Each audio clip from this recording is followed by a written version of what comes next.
देश में पिछले दरवाजे से कुछ नहीं होगा, जो कुछ होगा आमने सामने होगा।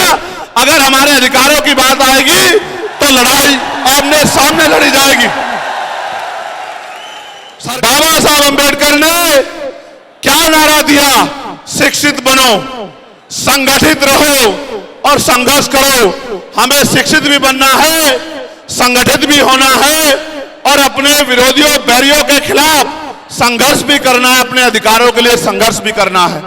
सम्मानित साथियों, आज मेरे कंधों पे, आजाद समाज पार्टी के कंधों पे, भीम आर्मी के कंधों पे, बहुजन समाज के लोगों के कंधों पे जिम्मेदारी है कि जो एकता बहुजन समाज में हमारे महापुरुष बना के गए, वो एकता टूटनी नहीं चाहिए किसी भी कीमत पर। ये हमारे लोगों की जिम्मेदारी है। हमारे पढ़े लिखे समाज की, हमारे कर्मचारियों की, हमारे अधिकारियों की, हमारे नेताओं की, हमारे विधानसभा सेक्टर बूथ से लेकर जिले, मंडल, प्रदेश और राष्ट्रीय पदाधिकारी की जिम्मेदारी है कि जो एकता हमारी बनी है वो टूटनी नहीं चाहिए। दुश्मन किसी भी सूरत में कामयाब नहीं होना चाहिए, इस बात का हमें ध्यान रखना। मैं अपने नेताओं से यह आग्रह करूंगा कि वो आज के बाद कमर कस ले और गांठ बांध ले कि जो प्रयास भाजपा आरएसएस के लोगों ने किया है हमारी एकता को कमजोर करने का, किसी भी कीमत पर वो एकता कमजोर नहीं होनी चाहिए। इस बारे में आप लोगों को ध्यान रखना। इस देश में वो लोग भी शासन सत्ता में हैं जिनकी आबादी लोकतंत्र में मुट्ठी भर है, जिनकी आबादी 85% है, वो इसी साजिशों के कारण, एकजुट न हो पाने के कारण इस देश में गुलामों जैसी जिंदगी जीने के लिए मजबूर हैं। मैं बात कर रहा हूं शेड्यूल कास्ट के लोगों की, मैं बात कर रहा हूं शेड्यूल ट्राइब के लोगों की, मैं बात कर रहा हूं अन्य पिछड़े वर्ग के लोगों की, मैं बात कर रहा हूं मुस्लिम की, जैन की, सिख की, ईसाई की, बौद्ध की, तमाम लोगों की जिनको आज भारत में सम्मान की जिंदगी नहीं मिल पा रही है। मैं बात कर रहा हूं महिलाओं की, मैं बात कर रहा हूं किसानों की, मैं बात कर रहा हूं मजदूरों की, मैं बात कर रहा हूं नौजवानों की। मैं पहले जो विषय है उस पर अपनी बात रखूंगा, फिर मुझे अपने दिल की बात आपको कहनी है। पहला जो विषय हमारा है जिस पे हम लोग यहाँ इकट्ठा हुए हैं, उस पे हम लोग क्या करने वाले हैं, सरकार से हमारी क्या मांग है, सबसे पहले उस पर मैं अपनी बात रखूंगा। हमारी पहली मांग यह है कि 1931 के बाद इस देश में सभी जाति धर्मों के लोगों की जनगणना नहीं हुई है। जब तक जनगणना नहीं होगी तो यह नहीं पता लगेगा कि schedule caste, schedule tribe, backward के लोगों को कितनी उनकी आबादी और कितना सम्मान उनको मिल रहा है, कितनी हिस्सेदारी उनको मिल रही है। तो केंद्र सरकार जल्द से जल्द जातिगत जनगणना कराए। जब तक जातिगत जनगणना नहीं होगी तब तक सबसे पहले स्पष्ट ही नहीं होगा जो आज षड्यंत्र किया गया है और कुछ लोगों को जानबूझ के उनके मुंह से कहलवाया जा रहा है कि इस जाति का हिस्सा ये लोग खा रहे हैं, इस जाति का हिस्सा ये लोग खा रहे हैं, इस जाति का हिस्सा ये लोग खा रहे हैं। मैं चंद्रशेखर आजाद आपको वचन देकर कहता हूं, अपने बहुजन समाज के सामने जातिवार जनगणना कराइए, उसके आंकड़े सार्वजनिक कराइए। अगर अंतिम पायदान पर रहने वाले जिनको डीएससी के भाई कहा गया है, जो हमारा परिवार है, अगर उनका 1% आरक्षण भी पॉइंट के बराबर भी कमजोर पड़ रहा होगा तो मैं वचन देता हूं कि इससे बड़ी रैली उनके समर्थन में हम लोग करेंगे। मैं फिर आपसे कह रहा हूं, आप याद करो, जब से इस देश में आरक्षण व्यवस्था लागू हुई है, इस आरक्षण को खत्म करने के लिए चाहे वो कांग्रेस पार्टी रही हो या भारतीय जनता पार्टी रही हो या और कोई मनुवादी दल रहा हो, इन्होंने एड़ी चोटी के जोर लगाए। और आज जिन जातियों को गाली दी जा रही है, ये वही जातियां हैं जिन्होंने अपने बच्चे कुर्बान कर दिए लेकिन अपने अधिकारों की रक्षा की और आज भी इस देश में आरक्षण बचा हुआ है, नौकरियां बची हुई है, हिस्सेदारी बची हुई है, राजनीतिक व्यवस्था कायम है, लोकतांत्रिक व्यवस्था है। करना चाहिए उन जातियों का जिन्होंने अपने प्राणों का बलिदान दे दिया, लाठी डंडे खाए, गोलियां खाई, लेकिन अपने अधिकारों को छीनने नहीं दिया। सब लोगों को उनका धन्यवाद करना चाहिए। लेकिन दुश्मन का यह षड्यंत्र है और दुश्मन बड़ा समझदार है। दुश्मन जानता है कि 2 अप्रैल 2018 के बाद में यह दलित समाज एकजुट हो गया था। जब दलित समाज एकजुट हुआ तो वो ये सोचने लगे कि इनकी एकता को कैसे तोड़ा जाए। आप और मैं जानते हैं, जब हम मुट्ठी बनकर रहेंगे तो कोई हमारे अधिकारों को नहीं छीन सकता। लेकिन जब जब हम बट जाएंगे, एक उदाहरण के तौर पर बताता हूं, अगर आप झाड़ू की सिक्कों को इकट्ठा कर दोगे, वो सिक्के जो हैं एकजुट हो जाएंगे, उनको बांध दिया जाएगा तो वो सारा कचरा साफ कर देंगे। लेकिन अगर वो जो सिक्के होते हैं, अगर आपने उनको अलग अलग कर दिया तो वो कचरा साफ नहीं कर पाएंगे, वो खुद कचरा बन जाएंगे, उनकी कोई हैसियत नहीं बनेगी। इसलिए हमारे महापुरुषों ने बहुजन समाज में भाईचारे की बात की। और आप महसूस करो, बाबा साहब अंबेडकर ने क्या नारा दिया? शिक्षित बनो, संगठित रहो और संघर्ष करो। हमें शिक्षित भी बनना है, संगठित भी होना है और अपने विरोधियों बैरियों के खिलाफ संघर्ष भी करना है, अपने अधिकारों के लिए संघर्ष भी करना है। मैं जब देश के बाहर गया तो मैंने देखा कि वो लोग तरक्की कर रहे हैं, उनकी जिंदगी खुशहाल है, उनकी जिंदगी अच्छी बन रही है। लेकिन उनकी जिंदगी तो अच्छी बन रही है, लेकिन 75 साल की आजादी के बाद आज भी भारत में 80% लोग ऐसे हैं जो रोटी कपड़ा मकान से वंचित हैं, जिनको इज्जत की जिंदगी नहीं मिल रही। तो मैं देख रहा था, मुझे बड़ी खुशी हो रही थी, लेकिन जब मैं भारत की तरफ देखता हूं तो बड़ी निराशा हाथ लगती है। फिर यह महसूस करता हूं कि आज जो कुछ हमारे पास है वो हमारे महान पुरुषों की संघर्ष की वजह से है। अगर हमारे महान पुरुष संघर्ष नहीं करते तो जो आज हमें मिला है ये भी हमें किसी कीमत पे नहीं मिलता।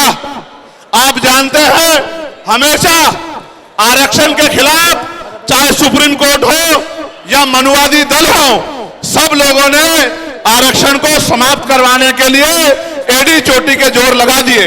और इसका सबसे बड़ा हमला इस पे कब हुआ? जब 10% EWS लागू हुआ। मुझे माफी चाहते हुए कहना है कि हमारे दलों ने भी हाथ उठा के, जो हमारे पूर्व के दल थे, उनका समर्थन किया, जबकि वो आरक्षण पे सबसे बड़ा हमला था। अगर उसी दिन हम लोगों ने सड़कों पर निकल के अपनी आवाज को उठाया होता तो किसी की मां ने दूध नहीं पिलाया होता कि वो दोबारा आरक्षण पे हमला करने के बारे में सोच लेता। ये भाजपा के लोग जो सत्ता में बैठे हैं, इन्होंने वोट तो आपसे हमसे ली धर्म के नाम पे, भाईचारे के नाम पे, लेकिन सत्ता में आके ये लोग अपने काम करने लगे, अपने महापुरुषों की विचारधारा को आगे बढ़ाने लगे। और हम लोग रोटी रोटी के लिए मोहताज लोग, जुल्म जाति के शिकार लोग, परेशानी की जिंदगी जीने लगे। मैं चाहता हूं कि जो जिंदगी हमारे लोग ऑस्ट्रेलिया में जी रहे हैं, ऑस्ट्रिया में जी रहे हैं, इटली में जी रहे हैं, यूरोप में जी रहे हैं, अमेरिका में जी रहे हैं, कनाडा में जी रहे हैं, हॉलैंड में जी रहे हैं, नीदरलैंड में जी रहे हैं, ऐसी जिंदगी की व्यवस्था भारत में भी हो। लेकिन यह तभी संभव है जब राजनीतिक शक्ति हमारे पास हो। अगर राजनीतिक शक्ति भाजपा और कांग्रेस के पास रहेगी तो हम लोग इज्जत की जिंदगी इस देश में नहीं जी सकते। इस बात को आप लोग मेरी ध्यान रखना। ये मैं नहीं कह रहा हूं, ये बाबा साहब अंबेडकर ने कहा, political power is the master की। राजनीतिक सत्ता वो चाबी है जो आपकी सारी परेशानियों का हल कर देगी। और राजनीतिक सत्ता जिनके पास है, उनके लोग हजारों हजारों करोड़ रुपए लेके भाग जाते हैं। उनके लोग, उनके पूंजीपतियों के लाखों लाखों करोड़ रुपए माफ कर दे जाते हैं। लेकिन अगर आपका 10,000 रुपए का बिल भी बाकी हो तो 10,000 रुपए का बिल भी अगर आप नहीं दोगे तो मुकदमा लिख के आपको जेल भेजने का काम सरकार कर देगी और आपके घर की कुर्की भी करा देगी। आप किसानों का, मजदूरों का हाल देख लो, आप नौजवानों का हाल देख लो इस देश में क्या है। तो हमारी सबसे बड़ी मांग ये है, आप समर्थन करके बताना कि आप इस पर सहमत हो या नहीं हो। बताओ, जातिवार जनगणना होनी चाहिए नहीं होनी चाहिए? एक सुर में बताओ, होनी चाहिए नहीं होनी चाहिए? साथ साथ इस देश में जातिवार जनगणना के साथ साथ जितने भी सरकारी संस्थान हैं, चाहे वो जुडिशरी हो जहां से हमारे खिलाफ लगातार फैसले आते हैं, चाहे वो आर्मी हो, चाहे वो और कोई सरकारी संस्था हो, सब लोग सब जगह पे आरक्षण व्यवस्था लागू होनी चाहिए। बताओ, होनी चाहिए नहीं होनी चाहिए? दोनों हाथ उठा के बताओ, होनी चाहिए नहीं होनी चाहिए? बहुत अच्छी बात। साथ साथ हमारी ये भी मांग है, जो मैंने पार्लियामेंट में भी उठाई, कि निजी क्षेत्रों में आप इस बात को समझो गौर करके, इस देश में 2% सरकारी नौकरियां, कितने परसेंट? जोर से बताओ। 98% प्राइवेट सेक्टर है। कुछ ऑर्गेनाइज है, कुछ अनऑर्गेनाइज है। आप ये देखो, 2% में तो बंटवारा है, लेकिन 98% पे पुरानी सत्ता वाले लोग और आज की सत्ता वाले लोग सांप की तरह कुंडली मार के बैठे हैं। ना वहां SC/ST के लोगों का कोई प्रतिनिधित्व है, ना OBC के लोगों का है, ना ही मुस्लिम लोगों का है। तो हमारी मांग ये भी है कि अब समय आ गया है कि निजी क्षेत्रों में भी आरक्षण की व्यवस्था होनी चाहिए। होनी चाहिए नहीं होनी चाहिए? बताओ, दोनों हाथ उठा के बताओ, जोर से बताओ, होनी चाहिए नहीं होनी चाहिए? Very good, very good. साथ साथ हमारी ये मांग है कि प्रमोशन में रिजर्वेशन भी इस देश में लागू होना चाहिए। शेड्यूल कास्ट, शेड्यूल ट्राइब और बैकवर्ड के लोगों के लिए प्रमोशन में रिजर्वेशन भी सरकारी संस्थानों में लागू होना चाहिए। लागू होना चाहिए, लागू होना चाहिए? बताओ, जोर से बताओ। हमारी ये भी मांग है कि मंडल कमीशन की बाकी सिफारिशें भी लागू होनी चाहिए, क्योंकि जब तक मंडल कमीशन की बाकी सिफारिशें लागू नहीं होगी, तब तक पिछड़े वर्ग के लोगों को बराबर की हिस्सेदारी और सम्मान नहीं मिलेगी। हमारी यह भी मांग है, सरकार कह रही है कि क्रीमी लेयर लागू करना चाहिए, और जज साहब भी कह रहे हैं क्रीमी लेयर लागू करना चाहिए। मैंने पार्लियामेंट में पूछा कि भारत में कितने शेड्यूल कास्ट के लोग, शेड्यूल ट्राइब के लोग अरबपति बन गए, इसका डाटा आपको सार्वजनिक करना चाहिए, आर्थिक आंकड़े सार्वजनिक करने चाहिए।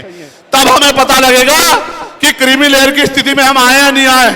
आपको शायद जानकारी नहीं है, मैं आपको बताता हूं, आज भी बहुत सारे पदों को NFS करके, नॉट फाउंड सुटेबल करके हमारे योग्य लोगों को नौकरी से निकालने का काम ये सरकारें करती हैं, क्योंकि कलम की ताकत उनके हाथ में होती है। जिनकी राज सत्ता पे कब्जा होता है, हमारे लोगों का राज सत्ता पे कब्जा नहीं है, इसलिए सारी योजनाएं हमारे खिलाफ बनती हैं।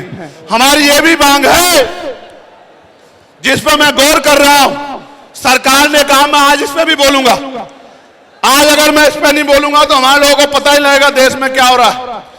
सरकार ने कहा कि वर्गीकरण लागू होना चाहिए।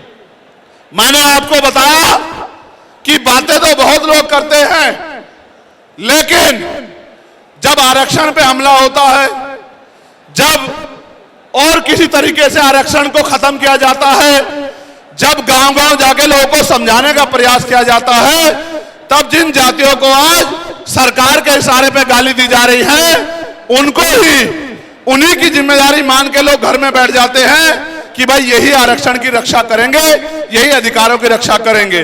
लेकिन सच ये है, अगर सरकार की मंशा वर्गीकरण के जरिए वास्तविकता में निचले पायदान पर बैठे अंतिम व्यक्ति को ऊपर उठाने की होती, तो जिस तरह से 10% आर्थिक आधार पर आरक्षण की व्यवस्था की गई थी, 10% आरक्षण की व्यवस्था DSC के भाइयों के लिए, DSC परिवारों के लिए सरकार कर सकती थी। उनका कोई मतलब नहीं बैठता था कि इन्हीं में टुकड़ा डाल दे, क्योंकि सरकार जानती है कि इनमें बंटवारा हो जाएगा तो इनके खिलाफ आंदोलन आसान हो जाएगा, इनको पता भी नहीं चलेगा कब इनके अधिकार खत्म हो गए। मैं आपसे कहना चाहता हूं, सरकार बताए उनके पास वर्गीकरण की क्या पॉलिसी है, किस आधार पे वो वर्गीकरण करना चाहते हैं, कौन से आंकड़े उनके पास है, कौन से डाटा उनके पास है। मैं सरकार से जानना चाहता हूं, सरकार कमेटियां बना दे और वर्गीकरण किस फॉर्मूले पे करेगी ये भी बता दे। हम सरकार को भी सुनना चाहते हैं। अब इस देश में पिछले दरवाजे से कुछ नहीं होगा, जो कुछ होगा आमने सामने होगा। अगर हमारे अधिकारों की बात आएगी तो लड़ाई आमने सामने लड़ी जाएगी।